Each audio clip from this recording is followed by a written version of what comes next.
A common sense recap of the day's biggest stories. It's John Catsimatidis and Rita Cosby. Katz and Cosby on 77 WABC. Everybody talking about the media whitewashing, definitely changing the narrative. Suddenly, Kamala Harris is the best thing since sliced bread. The New York Magazine is calling it Camelot. That's on their cover. And joining us now to talk about all this and so much more is Karl Rove, of course, former senior advisor to George W. Bush. Karl, what is your reaction to the media that was asking tough questions under Biden, and they suddenly are like giving a total pass, it almost seems, almost all of them, on Kamala Harris now? And she said she's the last one in the room in all the decisions.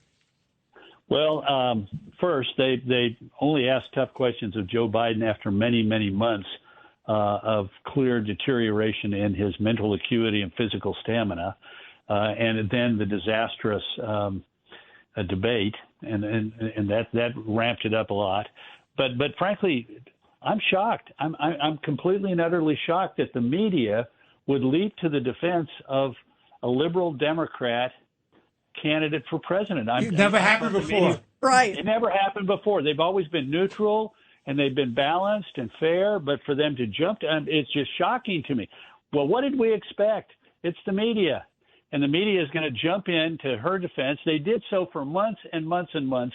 They defended Joe Biden. I mean, they saw that. You cannot tell me that the correspondents for the major outlets, the big TV stations and networks and the big publications that cover the news of America that their White House correspondents were not aware of and keenly seeing keenly the deterioration of the president. And yet, for months they went along with it. And it was only when it became apparent to everybody by that debate performance that they finally turned on him, in part because they realized if the rest of America saw what they were seeing and behind the scenes at the White House, that the guy was going to lose.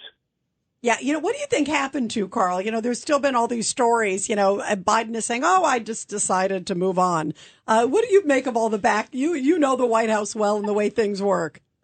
Well, nobody knows how this particular White House works, because the White House this is not with, Jim Baker or Howard Baker as the chief of staff.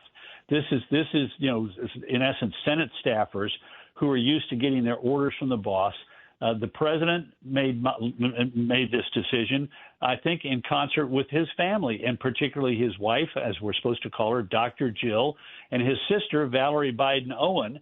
Those are the two people who had the biggest impact on his political life. And then we saw Hunter, whether it was at Camp David or with the president after he made the announcement, he probably played a role in this. And, who knows? But my gut tells me they finally realized that he was going to get beaten and beaten badly, and that was the wrong way for him to end his career.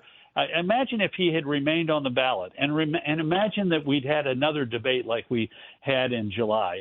Imagine what it would be like seeing him out on the campaign trail for the next 100 days, barely able to campaign, barely able to put one foot in front of another, barely able to string together two sentences, virtually impossible to read a teleprompter without, fumbling. And imagine what the country would think when he got beaten, and how much anger and rage would be directed at him. And I think his family woke up and realized, he's not up to this, and we better realize that. Otherwise, the ultimate end is going to be to trash him in history and to besmirch our family's great name. Yeah, you talked about debates. But Karl, Kamala's worse. Well, she's about 10 steps to the left, and that's what's going to be interesting to watch, is to see if she can somehow, sort of waltz back towards the center of American politics while keeping together the Democratic Party. And that's going to be a terrible thing for her to try and do, but she's going to try it. Look at the ad that she put out today.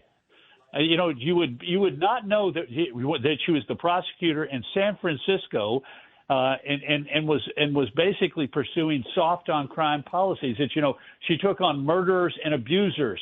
And as Attorney General, she took on the big banks. I mean, she is going to try and fashion an image of herself, particularly in the next couple of weeks, that makes her somewhat more acceptable than the reality that we saw of her views in 2019 and 20, when she was out there competing with Bernie Sanders and Elizabeth Warren for the hearts and minds of the left wing of the Democratic Party. Yeah, and also, by the way, the sort of erasing of the border czar too. She doesn't want to look like, it's an amazing moment. Well, what's amazing about that to me is like Axios. Axios called her when they announced her position.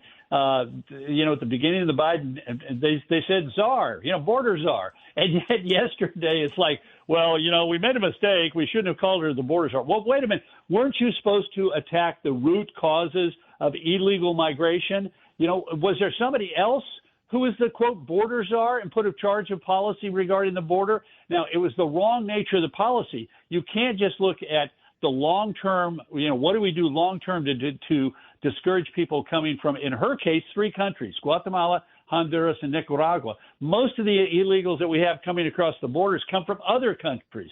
But that was her supposed job. Well, if you're put in charge of supposedly attacking the root causes of illegal immigration, is it only in those 3 countries? And what the heck did you actually do? And did you ever go to the border and talk to the people being affected by this torrent of people coming across the border? Yeah, by the way, there are reports that she never spoke to the former or the current border chiefs. I mean, that's amazing for someone, even if you believe the root causes.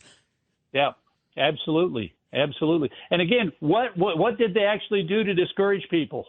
They had 10 million people come across the border, more than at any time in the history of the United States.